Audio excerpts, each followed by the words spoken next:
Magandang gabi, Sir Eric. Ako si Eugene. Isa sa mga masugid mong tagapakinig mula pa noon. Ngayon lang ako naglakas loob na magbahagi ng karanasang hinding-hindi ko malilimutan. Nangyari ito noong taong 1995 sa isang liblib na baryo sa probinsya ng Capiz. Hindi ito katang-isip lang, Sir Eric. Ito ay totoong nangyari sa amin. Noong 1995 sariwa pa sa alaala ko ang payapang buhay sa Baryo Mariposa. Ngunit ang kapayapaang yun ay nabahiran ng kilabot nang dumating ang isang matandang lalaki na nagngangalang Anton. Dayo lang si Anton sa aming lugar. Payat siya, laging nakayuko at may daladalang malaking kaldero at mga gamit sa pagluluto. Nagtayo siya ng isang maliit na karinteriya sa tabi ng kalsada, malapit sa malaking puno ng balete. Ang tanging tinitinda niya, beef steak. Isang hapon naglalakad ang magkakaibigang sina Erlinda, Wilma at Soledad pauwi galing sa bukid. Gutom na gutom sila dahil sa maghapong pagtatanim. "Nakakaamoy ba kayo ng masarap?" tanong ni Erlinda habang tumitigil sa paglalakad. "Oo nga, Erlinda, amoy beef steak na maraming sibuyas." Sagot naman ni Wilma habang hinahanap kung saan nanggagaling ang bango. Natanaw nila ang usok mula sa dampa ni Anton. Lumapit sila at nakita ang matanda na abalang naghihiwa ng karne. Pula na pula ang karne. Tila ba kapapatay lang ng hayop. "Magandang hapon, Mang Anton. Magkano po ang isang serving ng beef steak nyo?" tanong ni Soledad. Tumingin si Anton sa kanila. Malalim ang kanyang mga mata at tila may kakaibang ningning ito na nakakapangilabot. "10 lang ang isang plato, Soledad. Masarap ito. Malambot ang karne dahil espesyal ang pagkakakuha ko rito," sabi ni Anton habang nakangiti ng tipid. Napansin ni Erlinda na walang ibang tinda si Anton, kundi beef steak lang. "Bakit beef steak lang po ang tinda nyo, Mang Anton?" tanong ni Erlinda. "Ito lang kasi ang alam kong lutuin na hinding-hindi nyo pagsasawaan, Erlinda. Tikman nyo," muling sagot ni Anton. Bumili ang tatlo. Habang kumakain napansin ni Wilma ang lasa. "Ang sarap naman nito, Mang Anton. Pero bakit parang may kakaibang anghang at tamis? At bakit ang daming kalamansi na nakahanda dito?" tanong ni Wilma. Itinuro ni Anton ang isang basket na puno ng sariwang kalamansi. "Ang kalamansi ang nagtatanggal ng lansa, Wilma. Huwag niyong kalilimutang pigaan ng marami para lumabas ang tunay na sarap ng karne," paliwanag ni Anton. Habang kumakain sila dumating ang kapatid ni Erlinda na si Jasper. Si Jasper ay isang barangay tanod at medyo mapagmatsyag sa mga dayo. "Erlinda, uwi na tayo. Gabi na," seryosong sabi ni Jasper. "Sandali lang, Jasper. Tikman mo itong beef steak ni Mang Anton. Napakasarap," aya ni Erlinda sa kapatid. Tumanggi si Jasper. Tinitigan niya ng maigi si Anton. Napansin ni Jasper na ang mga kuko ng matanda ay mahahaba at may mga bahid ng tuyong dugo. Hindi katulad ng karaniwang kusinero. "Saan galing ang karne mo, Mang Anton?" tanong ni Jasper. "Sa malayo pa ito, Jasper. Galing pa ito sa kabilang bayan. Dinideliver lang sa akin tuwing madaling araw," sagot ni Anton nang hindi tumitingin kay Jasper. Umuwi ang magkakaibigan ngunit si Jasper ay naiwang nagdududa. Kinagabihan habang ang buong baryo ay natutulog na, may narinig na kakaibang tunog si Jasper mula sa likod ng kanilang bahay. Parang may kinakalos, parang may hinahangos na aso, pero mas mabigat ang tunog. Kinabukasan nabalitaan na lang sa baryo na nawawala ang isang batang paslit na anak ng magsasaka sa kabilang sitio. Nagkagulo ang mga tao. "Jasper, balita ko nawawala daw ang anak ni Mang Isko," sabi ni Soledad nang magkita sila sa poso. "Yun din ang naririnig ko, Soledad. At ang nakapagtataka, walang bakas ng dugo o anumang pahiwatig kung saan dinala ang bata," sagot ni Jasper. Dahil sa gutom bumalik uli sina Erlinda at Wilma sa pwesto ni Anton kinahapunan. Punong-puno na naman ng amoy ng masarap na beef steak ang paligid. "Mang Anton, balita po namin may nawawalang bata," wika ni Erlinda habang hinihintay ang kanyang order. "Ganun ba, Erlinda? Mapanganib na talaga ang panahon ngayon. Maraming masasamang loob," Sabi ni Anton habang may hinihiwang malaking bahagi ng karne. Napansin ni Wilma na may suot na maliit na kwintas ang karne na nasa taddaran ni Anton. Isang kwintas na gawa sa pulang sinulid na may krus. Nanlaki ang mga mata ni Wilma. Yun ang kwintas na suot ng nawawalang bata. Mang Anton, ano yan? Pabulong na tanong ni Wilma habang tinuturo ang kwintas na nakasabit sa gilid ng taddaran. Mabilis na itinago ni Anton ang kwintas sa kanyang bulsa. Ito ba? Napulot ko lang kanina sa daan, Wilma. Akala ko nga ay basura lang. Palusot ni Anton pero bakas sa kanyang boses ang kaba. Hindi na kumain sina Wilma at Erlinda. Nagmadali silang umalis at hinanap si Jasper. Jasper! Jasper! Sigaw ni Erlinda pagdating sa bahay. Bakit? Anong nangyari? Tanong ni Jasper na noon ay naglilinis ng kanyang itak. Si Mang Anton, nakita ni Wilma ang kwintas ng nawawalang bata sa pwesto niya. Hingal na kwento ni Erlinda. Nagkatinginan sina Jasper at Soledad na nandoon din. Sigurado ba kayo, Wilma? Tanong ni Jasper. Oo, Jasper, siguradong sigurado ako. Pulang sinulid na may maliit na krus. Yun ang suot ng anak ni Mang Isko. Kumpirma ni Wilma na nanghinginig ang boses. Nagdesisyon si Jasper na magmatsyag sa dampa ni Anton pagkakagat ng dilim. Isinama niya ang kanyang itak at isang sulo. Sumama rin sina Erlinda, Wilma at Soledad dahil hindi sila mapakali sa bahay. Nagtago sila sa malalabay na damo. Ilang metro ang layo sa dampa ni Anton. Ang buwan ay bilog na bilog at maliwanag. Bandang 12:00 ng hating gabi narinig nila ang isang nakakapangilabot na tunog. Tila tunog ng isang malaking ibon. Pero may halong ungol ng tao. Nakita nila si Anton na lumabas ng dampa. Ngunit hindi na ito ang matandang kuba na nakita nila kanina. Ang kanyang katawan ay humahaba. Ang kanyang mga braso ay nagiging pakpak na tila balat ng paniki. At ang kanyang mga mata ay nagniningas sa pula. Diyos ko, pabulong na sabi ni Soledad habang nagkukrus. Nakita nila kung paano kumuha si Anton ng isang malaking piraso ng karne mula sa loob ng dampa. Hindi ito karne ng baka. Malinaw sa liwanag ng buwan ang isang maliit na kamay. Siya nga ang kumukuha ng mga bata. Siya ang aswang. Galit na bulong ni Jasper. Ngunit bago pa sila makakilos, lumingon si Anton sa direksyon nila. Nahaamoy sila ng halimaw. Sino ang nandyan? Ungol ni Anton. Ang boses niya ay hindi na boses ng tao, kundi isang malalim na boses na parang nanggagaling sa ilalim ng lupa. Mabilis na tumakbo ang magkakaibigan. Takbo, Erlinda! Takbo! Sigaw ni Jasper habang pilit silang inilalayo sa pwesto ng aswang.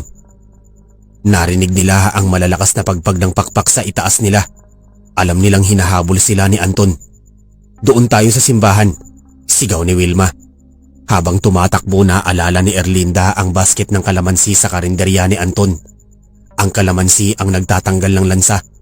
Ang sabi ni Anton, ngayon lang nila napagtanto na ginagamit ni Anton ng kalamansi para itago ang amoy at lasa ng karne ng tao sa kanyang mga customer. Nakarating sila sa isang maliit na kapilya sa dulo ng baryo. Hingal na hingal silang pumasok at isinarado ang pintong gawa sa kahoy. Isang malakas na kalabog ang narinig nila sa bubungan. Nandyan na siya, sigaw ni Soledad. Nagsimulang kumaskas ang mga kuko ni Anton sa yero ng kapilya. Ang tunog na yun ay sapat na para manginig ang kanilang buong katawan. Erlinda, Wilma, Soledad, manatili kayo sa likod ko. Utos ni Jasper habang hawak ang kanyang itak. Anton, alam na namin ang sikreto mo. Lumabas ka riyan. Hamon ni Jasper sa aswang.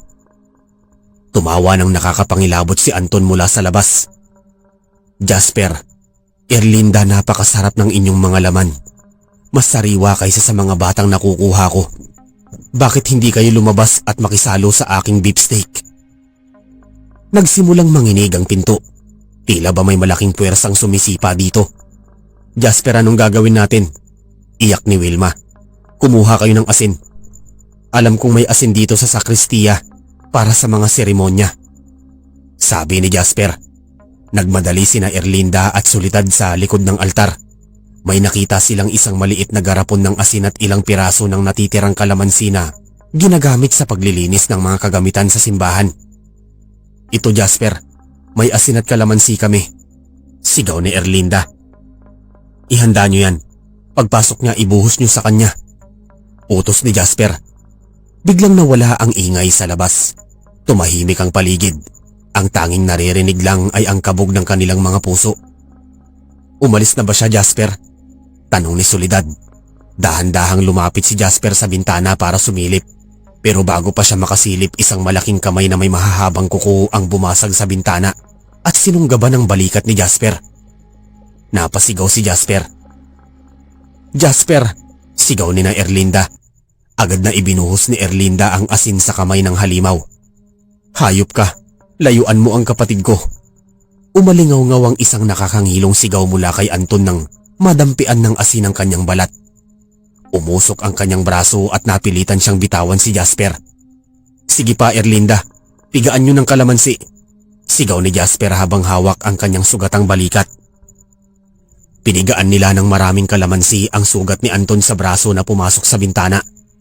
Mas lalong nagwala ang aswang sa labas. Ang asim at pait ng kalamansi ay tila apoy na tumutupok sa kanyang pagkatao bilang aswang. Mamamatay kayong lahat, sigaw ni Anton bago siya lumipad palayo. Bitbit ang sakit na dulot ng asin at kalamansi. Nakahinga ng maluwag ang magkakaibigan, pero alam nilang hindi pa tapos ang lahat. Sugatan si Jasper at kailangan nilang humingi ng tulong sa buong baryo. Erlinda, kailangan nating sabihan si Kapitan. Ngayon din, sabi ni Jasper habang iniinda ang sakit. Pero gabi na, Jasper. Baka abangan tayo sa labas. Kaba ni Wilma. Hindi siya babalik agad. Nasaktan natin siya. Ito na ang pagkakataon natin. Sagot ni Jasper. Lumabas sila ng kapilya at mabilis na tinungo ang bahay ng kapitan. Nagising ang buong baryo dahil sa kanilang pagsisigaw. Nang marinig ng mga tao ang kwento tungkol sa beefsteak na gawa sa karni ng tao, nag-armas ang mga kalalakihan ng itak, krus at bawang. Sugurin natin ang dampa ni Anton, sigaw ng kapitan. Pagdating nila sa dampa sa tabi ng puno ng balete, wala na si Anton. Pero ang tumambad sa kanila ay mas masahol pa sa kamatayan. Sa loob ng dampa nakita nila ang mga buto ng tao, mga buhok at ang malaking kaldero na puno pa ng pulang sarsa ng beefsteak. Kawalang hiyaan, sigaw ni Mang Isko nang makita ang kwintas ng kanyang anak sa sahig ng dampa. Sinunog ng mga taga-baryo ang dampa ni Anton. Ang usok ay naging itim at ang amoy ay hindi na bango ng sibuyas, kundi amoy ng sunog na laman na nakakasuka. Ngunit habang nagliliyabang apoy, isang anino ang nakita nilang lumipad mula sa tuktok ng puno ng balete, patungo sa kagubatan. Isang mahabang ungol ang narinig nila na tila nangangako ng pagbabalik.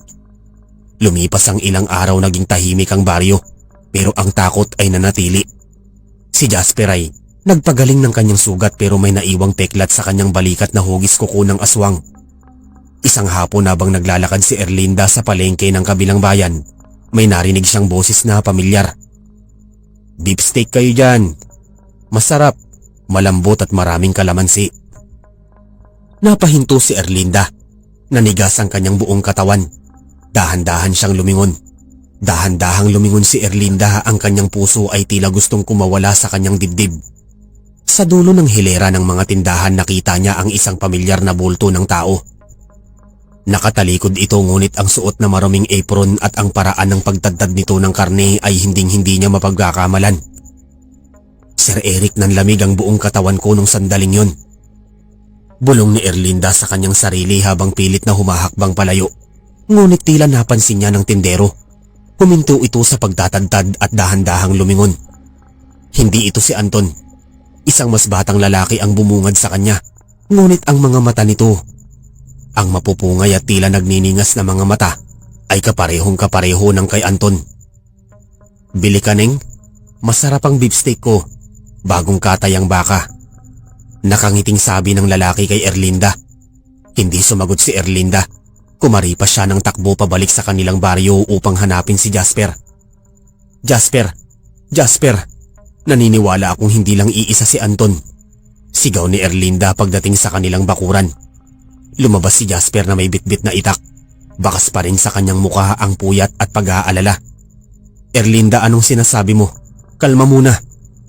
Nakita ko siya, Jasper. O baka anak niya o kasamahan niya. Doon sa bayan. Nagtitinda din ng beefsteak. Ang mga mata, Jasper. Ang mga mata ay hindi sa tao. Paliwanag ni Erlinda habang nanginginig ang mga kamay. Napahawak si Jasper sa kanyang balikat na may peklat. Kung ganoon kumakalat na sila, hindi lang pala sa baryo natin sila naghahasik ng lagim. Tinawag ni na Erlinda at Jasper sina Wilma at Soledad. Nagtipon sila sa ilalim ng isang matandang puno ng mangga, malayo sa pandinig ng ibang tao. Kailangan nating mag-ingat, wika ni Soledad. Balita ko sa kabilang sityo may mga nawawala ring alagang hayop. At nitong huli, pati mga palaboy sa lansangan ay hindi na rin makita. Ang beefsteak na yon, sabat ni Wilma. Kaya pala ganoon kasarap dahil ang timpla ay hindi para sa sikmura ng tao, kundi para akitin tayo na kainin ng sarili nating kauri. Nagdesisyon ng apat na magbantay sa bukana ng kanilang baryo gabi-gabi. Isang gabi habang nagroronda si Jasper kasama ang ilang tanod, nakarinig sila ng kaluskos sa itaas ng mga puno ng nyog. Sino yan? Sigaw ni Jasper. Itinaas ang kanyang sulo. Isang matinis na tawa ang sumagot sa kanya. Mula sa kadiliman lumitaw ang isang figura. Hindi ito si Anton, kundi isang babae. Maputla, mahaba ang buhok at may hawak na isang basket ng mga kalamansi. Gusto niyo ba ng sausawan? Tanong ng babae kay Jasper. Sino ka? Bulyaw ni Jasper. Ako si Elena, ang asawa ng inyong niluto sa apoy. Sagot ng babae at biglang bumuka ang kanyang likod. Lumabas ang malalapad na pakpak na tila balat ng paniki. Nagkagulo ang mga tanod. Aswang! Aswang! Sigaw nila. Mabilis na lumipad si Elena paitaas at bumulusok patungo kay Jasper. Ngunit handa si Jasper, inihagis niya ang isang supot ng pinaghalong asin at durog na sili. Napasigaw si Elena nang tumama ang asin sa kanyang muka. Erlinda! Ang mga kalamansi! Sigaw ni Jasper. Tumakbo sina Erlinda, Wilma at Soledad, dala ang mga balde ng tubig na may piga-pigang kalamansi. Isang panlaban na natuklasan nila noong huling sagupaan. Isinaboy nila ito sa paligid ng kanilang pwesto. Hindi nyo kami matatalo ng ganyan lang, banta ni Elena habang paikot-ikot sa himpapawid. Ang karne ninyo ang magiging pinakamasarap na putahe sa aming handaan. Sa gitna ng kaguluhan, napansin ni Soledad na may iba pang mga anino sa paligid. Hindi lang si Elena ang nandoon. May 5, 6, 10 pares ng mapupulang mata ang nakatitig sa kanila mula sa dilim ng kagubatan. Jasper, napapalibutan tayo, kaba ni Soledad. Magsama-sama kayo, huwag kayong maghihiwalay, utos ni Jasper. Biglang bumaba ang amoy ng beefsteak sa paligid. Isang mabangong amoy na nakakahilo at tila nang gagaling sa bawat sulok ng gubat. Alam ni na Erlinda na ito ay pang-akit lamang. Huwag kayong titingin sa dilim. Tumitig lang kayo sa apoy ng sulo, paalala ni Wilma. Isang malaking aso ang biglang lumabas mula sa talahiban at sinunggaban ng isa sa mga tanod. Tulong! Tulungan niyo ko! Sigaw ng lalaki habang kinakaladkad patungo sa dilim. Huwag mong bibitawan! Sigaw ni Jasper habang hinahabol ang aso at tinataga ito sa likod. Umingal ang aso at nagbago ng anyo. Naging isang lalaking tila taga-baryo rin nila. Kahit anong gawin nyo, gutom kami at kayo ang aming pagkain. Habang nakikipaglaban si Jasper, sina Erlinda, Wilma at Soledad ay naiwang nagbabantay sa gitna. Napansin ni Erlinda na ang mga aswang ay tila umiiwas sa mga puno ng kalamansi na itinanim ng kanyang lolo noong unang panahon. Dito, lumapit kayo sa mga puno ng kalamansi, tawag ni Erlinda sa mga kasamahan. Nagtipon-tipon sila sa gitna ng taniman ng kalamansi. Ang mga aswang kabilang si Elena ay tila hindi makalapit. Paikot-ikot lang sila sa himpapawid, naghihintay ng pagkakataon. Sir Eric, doon namin napatunayan na ang kalamansi ay hindi lang sangkap sa pagluluto ni Anton, kundi ito rin ang sumpa sa kanilang lahi. Pagpapatuloy ni Erlinda sa kanyang salaysay. Naghintay sila hanggang sa magmadaling araw. Nang magsimula ng sumilip ang unang sinag ng araw, unti-unting naglaho ang mga anino at ang amoy ng beefsteak ay napalitan ng sariwang simoy ng hangin. Ngunit bago tuluyang nawala ang huling aswang, narinig ni Erlinda ang isang pabulong na boses sa kanyang narinig. Hindi pa kami tapos, Erlinda. Marami pa kaming karinderya sa ibang bayan. Marami pang naghahanap ng masarap na beefsteak. Simula noon hindi na muling kumain ng beefsteak sina Erlinda, Wilma at Soledad. Kahit sa mga handaan basta't may amoy ng toyo, sibuyas at kalamansi agad silang kinikilabutan. Isang buwan ang lumipas naging maingat ang buong probinsya. Si Jasper ay naging masigasig sa pagbabantay ngunit alam niyang may mga tulad ni na Anton ay laging naghahanap ng paraan upang makabalik. Isang gabi habang naglilinis ng kusina si Wilma, may kumatok sa kanyang pinto. "Sino yan?" tanong ni Wilma. "Wilma, ako to. Si Soledad. May dala akong ulam. Pinadalhan tayo ni Kapitan." Sagot ng boses sa labas. Binuksan ni Wilma ang pinto ngunit laking gulat niya nang makitang walang bitbit na kahit ano si Soledad. At nanigas si Wilma sa kinatatayuan niya. Ang Soledad na nasa harap niya ay nakangiti, pero ang ngiting yun ay hindi abot sa mga mata. Mga matang tila naging singkit at nagliliyab sa dilim. "Wilma, bakit hindi mo ko pinapapasok? Malamig dito sa labas." Wika ni Soledad ngunit ang boses nito ay may kakaibang gasgas. Parang dalawang bato na pinagtatama.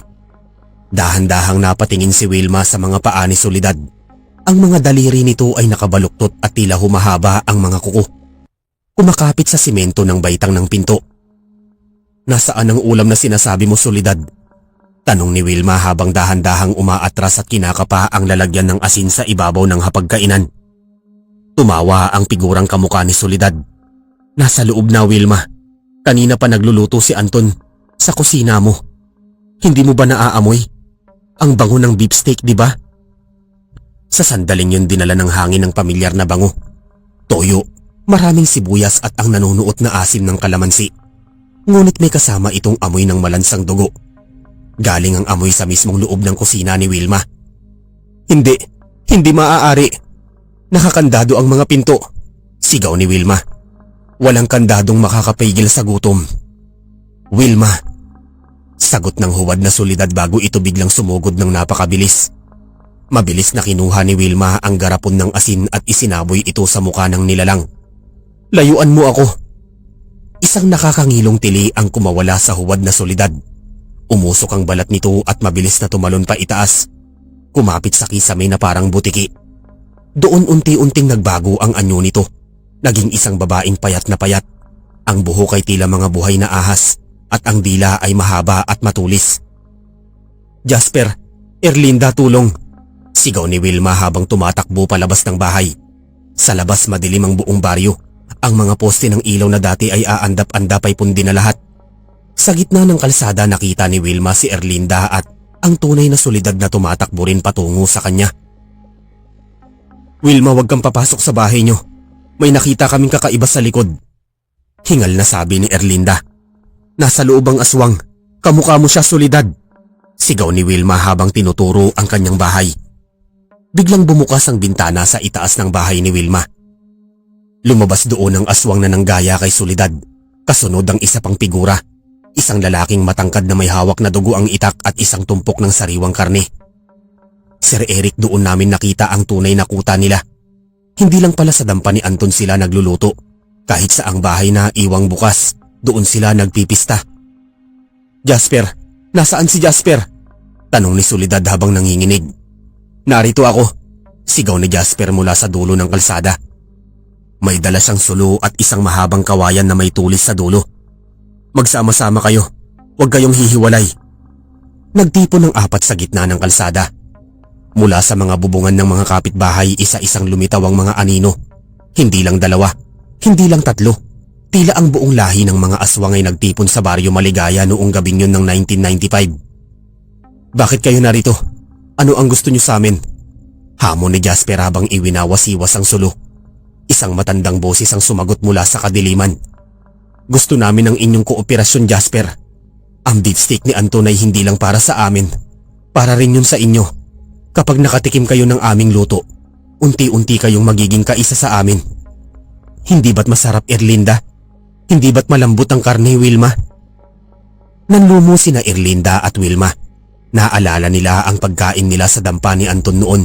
Kaya pala tila hinahanap-hanap ng kanilang panlasa ang lasa ng beefsteak na yon. Isang sumpa ang nakahalo sa bawat subo. "Hindi kami magiging katulad nyo," sigaw ni Erlinda. Kinuha niya ang kanyang bag at inilabas ang mga botelya ng suka na may nakababad na sili at bawang ang kanyang huling depensa. "Sugurin sila. Utos na boses ni Anton. Nagdilim ang paligid sa dami ng mga lumilipad na aswang. Ang tunay na labanan ay nagsimula na. Si Jasper ay walang takot na tinataga ang bawat aswang na bumubulusok sa kanila. Si Soledad naman ay tagasaboy ng asin, habang sina Erlinda at Wilma ay tagapiga ng mga kalamansi sa bawat sugat na nalilikha ni Jasper. Sa kaliwa, Jasper, babala ni Wilma. Isang aswang ang sumubok sunggaban si Jasper sa likod, ngunit mabilis itong nasabuyan ni Soledad ng asin. Umalingaw-ngaw ang mga sigaw ng pagpapahirap sa buong baryo. Ang mga aswang ay hindi sanay sa ganitong klaseng paglaban, ang pagsasama-sama ng mga tao. Habang nagkakagulo, napansin ni Erlinda ang isang malaking kaldero sa gitna ng kalsada na tila biglang lumitaw. Kumukulo ito kahit walang apoy sa ilalim. Ang amoy nito ay napakatapang, amoy ng beefsteak na puno ng kalamansi. Yan ang pinagmumulan ng lakas nila, turo ni Erlinda. Kailangang maitumba ang kalderong yan. Ako na, sigaw ni Jasper. Sinubukan niyang lumapit pero hinarangan siya ng 3 malalaking aswang.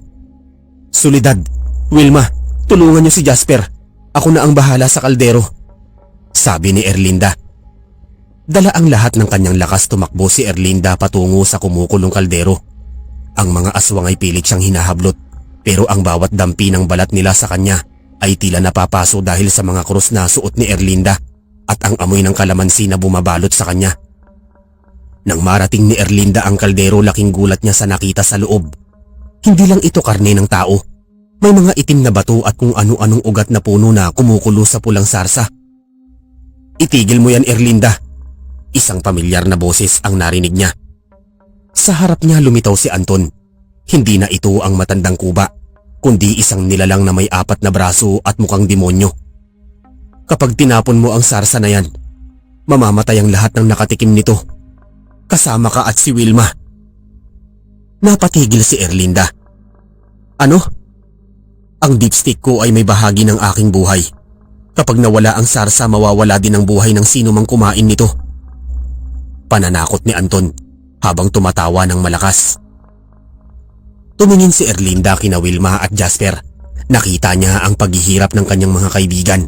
Alam niyang ito na ang huling pagkakataon upang tapusin ang kababalaghang ito sa kanilang baryo. Kung kailangang mamatay kami para matigil ka, gagawin ko, sigaw ni Erlinda. Itinaas ni Erlinda ang kanyang paa at buong lakas na sinipa ang malaking kaldero. Tumapo ng mainit at pulang sarsa sa lupa. Isang nakabibinging pagsabog ng liwanag at itim na usok ang bumalot sa buong kalsada. Ang mga aswang na lumilipad ay biglang nanghina at nagsisigaw habang unti-unting naglalaho na parang abo sa hangin. Si Anton ay nanlaki ang mga mata bago ito tuluyang naging uling sa harap ni Erlinda. Hindi pa tapos. Ang huling bulong ni Anton bago ito tuluyang naglaho. Natahimik ang paligid. Ang usok ay dahan-dahang napawi. Nakita ni Erlinda si Jasper na nakatayo pa rin. Hawak ang kanyang sulo. Ngunit sina Wilma at Soledad ay nakahandusay sa lupa. Walang malay. Wilma, Soledad, takbo ni Erlinda sa mga kaibigan. Nanginginig ang mga kamay ni Erlinda habang tinitignan kung humihinga pa ang mga ito. Naalala niya ang sinabi ni Anton na mamamatay ang lahat ng nakatikim ng beefsteak. Sir Eric, akala ko ayun na ang katapusan namin. Na ang sakripisyo namin ay hahantong sa aming kamatayan. Ngunit biglang umubo si Wilma. Ang asim. Masyadong maraming kalamansi. Pabulong na sabi nito habang dahan-dahang nagmumulat ng mata. Sumunod na nagising si Soledad. Tila ba nagising lang sila mula sa isang masamang panaginip. Buhay kayo, yakap ni Erlinda sa kanila. Pero bakit? Tanong ni Jasper habang lumalapit. Napansin ni Erlinda ang mga piraso ng kalamansi na sumama sa pagkakatapon ng sarsa. Ang asim ng kalamansi ang naging pangontra sa sumpa ng beefsteak ni Anton. Hindi nito pinatay ang mga tao kundi nilinis nito ang kanilang katawan mula sa masamang elemento. Nang sumikat ang araw noong umagang yon, ang baryo Mariposa ay tila bago. Wala nang bakas ng mga aswang. Wala nang amoy ng malansang karne pero ang takot sa bawat puso ng mga taga-baryo ay hindi na kailanman mabubura. Lumipas ang mga taon, naging maingat na ang lahat. Si Jasper ay naging punong tanod at laging may dalang asin at kalamansi sa kanyang bulsa. Si Erlinda, Wilma at Soledad ay nanatiling magkakaibigan. Ngunit tuwing may makikita silang beefsteak sa kahit saang karinderya, ang tanging nagagawa nila ay magkatinginan at bumulong ng panalangin.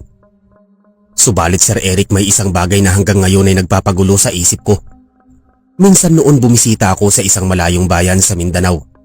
Nagugutom ako noon kaya pumasok ako sa isang maliit na kainan sa tabi ng terminal. "Ano ang ulam nyo?" tanong ko sa tindera. Ngumiti ang babae sa akin, isang ngiting tila pamilyar. "Beefsteak sir, espesyal ito, maraming kalamansi." At nang tignan ko ang tagdaran sa likod niya, nakita ko ang isang maliit na kwintas na may pulang sinulid at maliit na krus.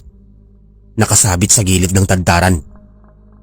Dahan-dahang lumapit kaming apat sa tapat ng bagong karinderya. Ang bango ng gisadong sibuyas at toyo ay humahalo sa malamig na hangin ng gabi. Pero para sa amin, amoy yun ng panganib. Ang karatula ay makinang bagong pintura, pero ang mga taong nakapila ay tila mga tulala. Parang mga hipnotisadong lumalamon ng karning kulay ube sa itim na sarsa. "Jasper, tignan mo yung nagluluto," pabulong na sabi ni Wilma. Isang matangkad na lalaki ang nakatalikod sa amin. Mabilis ang kanyang kilos, tila sumasayaw habang nagtatagdad. Pagharap niya, laking gulat namin nang makita ang isang pamilyar na muka. Hindi siya si Anton, kundi ang lalaking nakita ko sa terminal sa Mindanao. "Magandang gabi, Eugene, Erlinda, Wilma, at Soledad." Nakangiting bati ng lalaki. "Ako si Marco, ang pamangkin ni Anton. Alam niyo, matagal na kaming naghihintay na magkita-kita tayong muli." "Tapusin na natin to," sigaw ni Jasper habang binubunot ang kanyang itak. Pero bago pa makahakbang si Jasper, biglang nagsitayuan ang mga taong kumakain. Ang kanilang mga mata ay naging pula at ang kanilang mga kuko ay nagsimulang humaba. Hindi lang si Marco ang kalaban namin dito, pati ang mga taga-baryong nakatikim ng kanyang luto ay naging mga alagad na niya. "Erlinda, ang basket!" sigaw ni Soledad. Inilabas ni Erlinda ang isang malaking botelya ng lunas. Isang purong katas ng kalamansi na hinaluan ng benditadong asin at dinurog na bawang na itinago niya para sa pagkakataong ito. "Marco, hindi mo na malalaso ng baryong ito," sigaw ni Erlinda sabay saboy ng likido sa malaking kalderong nakasalang. Umalingaw-ngaw ang isang tunog na parang bakal na isinawsaw sa yelo. Ang pulang sarsa sa loob ng kaldero ay biglang naging itim at bumulwak. Naglalabas ng mga uod ng kulay dugo. Si Marco ay napasigaw sa sakit nang matalsikan siya ng likido. Ang kanyang balat ay tila natutunaw. Inilalabas ang tunay niyang anyo, isang aswang na may mahahabang galamay sa likod. "Sugurin sila," ungol ni Marco sa kanyang mga alagad. Nagkaroon ng malaking kaguluhan sa tapat ng simbahan. Si Jasper ay walang pag-aalinlangang nakipag-ispadahan ng itak sa mga kuko ng mga aswang. Sina Wilma at Soledad naman ay tagahagis ng mga bola ng asin na binalot sa telang binasa sa kalamansi. Bawat tama ng mga bolang ito ay nagpapasabog sa mga aswang na tila mga lobong pinutok. "Eugene, ang sulo!" sigaw ni Jasper. Kinuha ko ang sulo at sinilaban ang tumpok ng mga tuyong balat ng kalamansi na nakapalibot sa karinderya. Agad na bumalot ang mapuputing usok sa buong paligid. Ang mga taga-baryong naging alagad ni Marco ay biglang nagsuka ng itim na likido at bumagsak sa lupa. Unti-unting bumabalik sa normal na anyo habang nawawala ang sumpa sa kanilang katawan. Si Marco ay nagtatangkang lumipad pa itaas, pero mabilis siyang nasungkit ni Jasper gamit ang kanyang mahabang kawayan.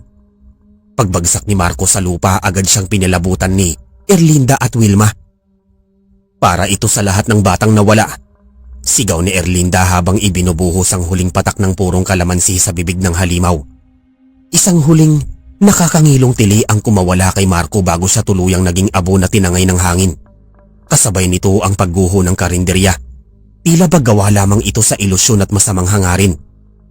Nang tumila ang usok at sumikat ang araw, ang tanging naiwan sa gitna ng kalsada ay ang malaking kalderong tanso. Butas na ang ilalim at puno ng kalawang. "Tapos na, Jasper," wika ni Soledad habang pinapahid ang pawis at dumi sa kanyang muka. "Sa ngayon, Soledad," sagot ni Jasper habang isinusukbit ang kanyang itak. "Pero hanggat may mga taong mapagsamantala, ay may mga dilim na nagkukubli sa mga liblib na bahagi ng Pilipinas. Kailangan nating manatiling handa." Bumalik kami sa aming mga bahay na may mabigat na pakiramdam pero may kasamang kapanatagan. Alam naming ang kwentong ito ay hindi lamang tungkol sa aswang at beefsteak, kundi tungkol sa pagkakaisa namin ni na Erlinda, Wilma, Soledad at Jasper laban sa mga kababalaghang pilit sumisira sa aming katahimikan. Sir Eric, hanggang dito na lang ang aking ibabahagi. Isang paalala lang sa lahat ng nakikinig. Huwag basta-basta magpapadala sa bango ng pagkain, lalo na kung ang tendero ay may mga matang hindi kumukurap at ang sausawan ay puro kalamansi. Dahil minsan ang pinakamasarap na putahe ay may nakatagong pait na kayang pumatay ng kaluluwa. Ako si Eugene at ito ang katotohanan sa likod ng beefsteak at ang kalamansi.